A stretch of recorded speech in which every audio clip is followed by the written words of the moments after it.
ગણેશજીનું ભવ્ય આગમન કરવામાં આવ્યું હતું, પરંતુ લોકોની સંખ્યા સ્ટેજ પર વધારે થઈ જતા ઓવરલોડના કારણે સ્ટેજ તૂટી પડ્યું. સુરતના અડાજણ વિસ્તારમાં ગણેશજીના ભવ્ય આગમન દરમિયાન એક દુર્ઘટના બની હતી. ગાર્ડન ગ્રુપ દ્વારા આયોજિત ગણેશ આગમન કાર્યક્રમમાં લોકોની ભારે ભીડને કારણે સ્ટેજ તૂટી પડ્યું હતું, જેના લીધે બાળકો સહિતના લોકોમાં ભાગદોડ મચી ગઈ હતી. કેટલાક લોકોને સામાન્ય ઇજાઓ પણ થઈ હતી, જ્યારે બે મહિલા સ્ટેજની નીચે ફસાઈ જવાના કારણે લોકોએ સ્ટેજને ઊંચું કરીને બહાર કાઢી હતી.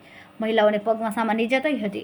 ગાર્ડન ગ્રુપ દ્વારા આયોજિત કાર્યક્રમમાં ગણેશજીની ભવ્ય પ્રતિમાનું આગમન કરવામાં આવ્યું. આ પ્રસંગે ગણેશજીના આગમન પહેલા વિવિધ સાંસ્કૃતિક પ્રતિકૃતિઓ પણ પ્રદર્શિત કરવામાં આવી. આ અનોખી પ્રતિકૃતિઓને જોવા માટે હજારોની સંખ્યામાં લોકો ઉમટી પડ્યા હતા. આયોજકોએ મોટી સંખ્યામાં લોકોને સમાવવા માટે એક વિશાળ સ્ટેજ બનાવ્યો હતો, જેના કારણે મોટી સંખ્યામાં લોકો સ્ટેજ પર પહોંચી ગયા હતા.